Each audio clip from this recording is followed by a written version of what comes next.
menghormati Adam, maka iblislah tergelincirlah dari surga karena kecerobohan di dalam sifat-sifatnya, yaitu sifat kesombongan dalam hati dan jiwanya. Jadi ketika melakukan tindakan pembaharuan Islam, niscaya akan dapat saling toleran di dalam tubuh umat Islam, sehingga tidak mudah mengkafirkan dan membid'ahkan, menyesatkan antar satu sama lain.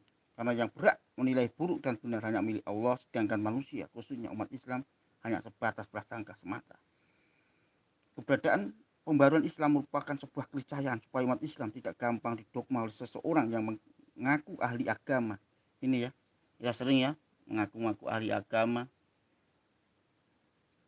sehingga di dalam pemahaman, di dalam menafsirkan, di dalam menerjemahkan ayat suci, sunnah, terkadang semau atau sesuai dengan kepentingan beliau dalam ilmu tok gatok, ate-ate gatok. Jadi padahal disampaikan dengan memenggal ayat Al-Quran, lalu menerjemahkan dan selanjutnya menafsirkan dengan daya cipta karsa mereka, sehingga menghasilkan cipta karsa manusia yang berupa pemahaman dari Al-Quran yang dianggap kebenaran mutlak. Padahal hanya sebatas hasil pola pikir mereka sendiri. Inilah para penebar yang mengatasnamakan Al-Quran dan Sunnah, dan dengan tak jarang mengkafirkan, membid'ahkan, menyesatkan, dan menuduh kelompok lain yang berseberangan sebagai penebar jahanam dan lain sebagainya. Inilah istilahnya takafir ya. Bagaimana mengkafirkan satu sama lain.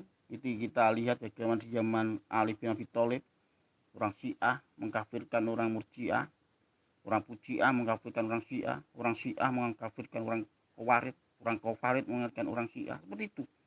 Jadi 3 serangkai ini dimulai dari Ali bin Abi Thalib saling mengkafirkan satu sama lain. Tidak hanya membid'ahkan, tetapi mengkafirkan, lebih kejam lagi. Makanya kita sering ketika orang berbeda dengan Syiah, kita menganggap kafir itu Syiah. Sebaliknya, orang Syiah tidak sependapat dengan orang Murji'ah, menganggap orang Murji'ah kafir.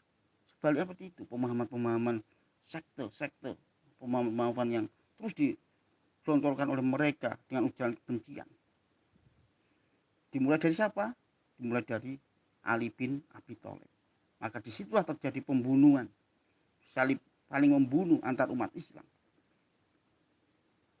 di zaman Ali bin Abi Thalib. Bagaimana Khawarij, Murji'ah dan Syiah saling membunuh satu sama lain.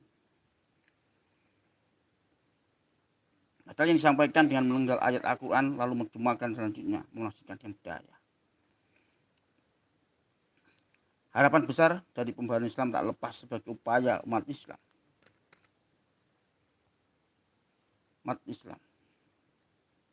dan menjalankan agama Islam supaya terdapat saling menghargai dan tentunya saling tenggang rasa. Sebagai wujud inilah tenggang rasa terposisi hal yang penting. Ketika kita terjadi khilafah atau terjadi ikhtilafu atau terjadi perbedaan, kita berusaha sebisa mungkin bersifat posisi tenggang rasa. Maka sebagai wujud bersama antar umat Islam lainnya ini, kita bagikan juga bagaimana umat Islam seperti bangunan. Ketika yang satu sakit merasa yang lain sakit. Ketika yang satu sehat, yang lain merasa sehat. Itulah bentuk bagaimana bangunan umat Islam.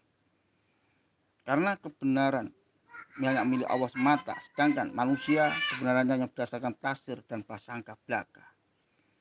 Yang hak berasal dari Tuhanmu belaka, maka sekali-kali janganlah kamu ragu. Saya ingatkan lagi ya. Yang hak berasal dari Tuhanmu belaka, maka sekali-kali janganlah kamu ragu. Ya, itu aja ya dari saya pada ketika malam ini. Semoga selalu dalam keadaan sehat, dan jangan lupa bentar lagi ya kita akan sahur. Kita masih di dalam bulan puasa dan bentar lagi juga hari raya Idul Fitri.